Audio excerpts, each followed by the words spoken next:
2025, and we have a great opportunity to talk to Jason from AutoPot. Hi, Jason. Hi, Justin. How are you? Really well, thank you. Good to see you. Thanks for telling us about your product. First and foremost, the heart of your product is what's in your hand. So it's the Aqua Valve. So it's basically 3 bits of plastic that come apart, silicone that cuts off the incoming water, and a silicone that creates a seal on this top float or top hole below. Like a vacuum. It's a vacuum float valve in essence, in very simple, basic terms. Water flows in, this bottom float tries to float and cut off the incoming point here, but it can't because the air can't escape out of here. As water floods in, it tries to lift this, and when you get to 20 millimeters, it simultaneously lifts that and the bottom float, cuts off the water, and now you have 20 mil. Then what happens, the plants start to drink the water, this drops, seals that hole, creates a vacuum in here, and no water is allowed to come in until the water gets to here, the surface tension hangs on for half an hour to an hour, snaps, drops, and the whole process starts again. So it's the only product in the world that's physically controlled by the plants themselves without any power, pumps, timers, computers. That's one of the amazing things about your product. Thank you. The plant dictates when it feeds independently. So if you've got 20 plants, that one over there might be feeding a completely separate time. Yeah, absolutely. Which is, it's the simplest form of hydroponics I can think of. It's the simplest form of growing. Period. Absolutely. Whether you're growing hydroponically or in soil, it doesn't make any difference. It's the plant that's being allowed to control or take what it wants when it wants it. Yeah. It's very unique, and especially for like areas where there's power issues or lack of power. Yep. This is able to bring hydroponics to markets that don't have access to electricity. Yeah, definitely. Which is fascinating. It is. Well, that's why last year we were awarded by the Royal Horticultural Society their logo. So we're now the only watering society or watering company in the world that is now RHS endorsed. Wow. So it's great kudos for us, great PR for us, and that'll help us get into the mainstream market as well for traditional growers, tomatoes, cucumbers, which is, you know, a much bigger market than traditional markets that we're familiar with. Yeah. So this is also great for water savings. Absolutely. There's no runoff. There's no drain to waste. Nope.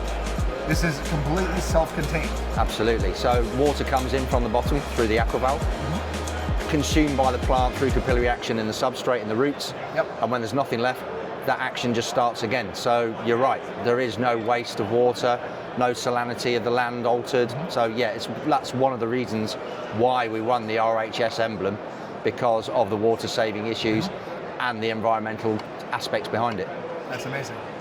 Now, what substrate do you prefer growing in?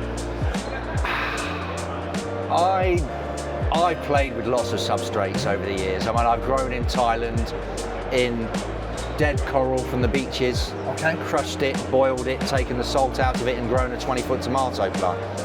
It's really all about having an open substrate. So something that has plenty of air, but also has plenty of capillary action to draw up the moisture into the plant. I like a good quality soil. I like a loamy soil. I like an open soil. Cocoa blended with soil, cocoa blended with perlite. There's so many options that you have with AutoPot. As long as you have capillary action and as long as you have air, then AutoPot will pretty much perform with any type of sort of blend of substrate that you choose. Okay, perfect. So Tray to Grow. Right. Very nice product. Thank you. Can you show us the Tray to Grow? So Tray to Grow, basically, it was a concept that came about, I would probably say in 2006 in Abu Dhabi, believe it or not. I met an Indian client there who basically said to me, middle-class Indian growers growing grow bags in cocoa. Okay, I didn't know this. Have you ever thought of creating a watering system for a grow bag? So moving forward in the years, probably 6 years later, I came up with the concept of the Tray to Grow that was originally designed for a grow bag, which in England is a flat bag, 30-35 litres that people cut 3 holes in the top of it and water it throughout the season with Like a a watering slab. can, like a slab. So as I was designing this, I suddenly realised that I could utilise it for 4 other ways of irrigation. So not only can it be used for a traditional grow bag in the UK or in India, but it can also be used for pots of all different sizes, shapes, even bonsai pots. Bonsai pots have obviously got feet on them. You simply put a little wick and then that pulls up the moisture from the damp surface of the tray.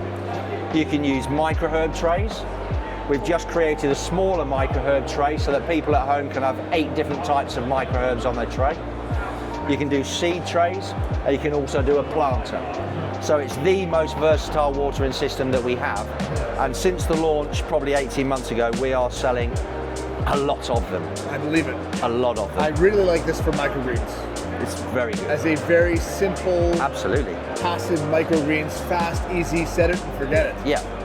And literally harvest, throw another tray on top, and you're off to the races. Yeah, no, you're right. And one of the nice things about your product, by the way, that I really like is you can do a fully organic soil in the medium and not even run a nutrient-enriched liquid or water through the system. Yep. You can have it so that you're just irrigating with water in an already organic, amended medium. Yep. So that it's so versatile, and the world's your oyster. I think it's very innovative and very cool tech. Thank you. So it's simple. At the end of the day, this, people haven't got to overcomplicate things. Yeah. They've got to basically understand that a plant is a simplistic animal like ourselves, and it's treated in the right way, then it will react in the right way. Exactly. And don't overthink things, and don't overdo things. And you have the option of fertilizers in a reservoir. You have the option of fertilizers in the soil. So it offers all those different aspects for growers all around the world. Yeah. Basically, set it, forget it, find your niche, find your product, find Absolutely. your plant, and AutoPot's an ideal product for that. Yeah, and you can obviously layer them as well. Yeah. So as long as your tank is higher than the highest tray to grow, you can have them on different levels. So it just makes it a little bit more adaptable as well. For those that know or don't know, how reliable is that valve from leakage? Well, the valve over the years has obviously changed and been adapted. So originally we started off with a 2mm aperture, then it went to 3, then it went to 5. I like the 5. I do. Less blockages, faster flow rate, and then also recently I've just changed the shore hardness of the silicons to make them softer, so that when they create seals, they're a tighter seal, and that's been a bit of a game changer as well. So, regards to these being warranted for a year, they are. Yeah. I'm still using some of them after 15 years, even the old ones, just to prove a point that they still work. Now that the new valve has come out with the AquaValve, well, the AquaValve 5 with the new aperture, the new silicons, flooding problems, very, very minimalised. They really are reduced quite dramatically. I mean, I leave valves unattended deliberately without any human intervention just to see how long I can take them before anything either gets blocked or gets, creates any floods or anywhere in my R&D facility. I can get away sometimes a year, 2 years in some instances. That's crazy, without having to clean it. Without having to do any maintenance. Wow. Obviously, we would recommend that you maintain, if you're going on holiday, flush the pipework to remove any sediment. But I want to try and put it through its paces to make sure that I've created something that's as bulletproof as possible, because it just makes everything easier, because people are lazy. Yeah. And they forget to do things that we recommend them to do. So we need to try and put a bit of, so it keeps working, so it doesn't stop. So that I'm really happy with the latest version. It's probably been out since, I think 2020 it came out. And it works well. Yeah, it does. I actually really like once a week, just give you a flash. Absolutely. Just for good maintenance. Absolutely. Is there anything you recommend you have in the system to keep the lines cleaner? If you're when we brought this out, we recommended or advised that you could now use this particular valve with organics. Yeah. So people using organic fertilizers in reservoirs, obviously, very, very ballsy. it can be. Yeah. So I ran a trial for 8 months with asparagus peas with organic fertilizers, and I wanted to prove a point that I could show the organic growers that if they fill a tank with water and organics and use the valve, all they would have to do at every new filled tank is disconnect that tank, clean it, put it back in position, fill it up with water, flush the pipe work, and then fill it with feed and repeat that process throughout the go. So for 8 months, I used organics without any issues. The area around the valve was quite cruddy, but the valve itself internally functioned perfectly fine. So from keeping things clean, whether you're using organics or using mineral fertilizers, it's prudent to flush the lines once a week into a jug just to remove any sediment. If you leave it 4 weeks, then you're going to have more sediment built into the line. So if you do it once a week, you're reducing the possibility of any build-up creating on there. Ounce of prevention, pound of cure. Absolutely. And it's just those little things that are now what we do. We put useful hints and tips throughout the season so that people can follow basic, simple guidelines of how to get a successful crop, whether they're growing tomatoes or anything else for a longer period of time. Because most crops that we've been familiar with are very short crops. Absolutely. Whereas people growing commercially tomatoes, they can be there in place for up to 10 months.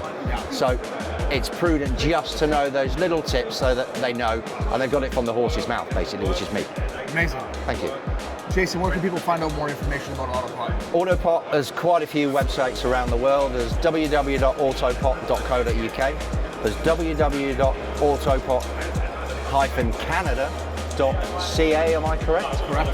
There's www.autopot-usa.com. There's autopot.de. There's autopot.asia. I mean, there's so many. Yeah. I mean, you can go on websites and they will show you other companies that, or other companies that we own around the world with websites that are there. So type in AutoPot, you'll pretty much find us everywhere. Jason, as always, thank you so much for your time. Thank you very much. Keep growing.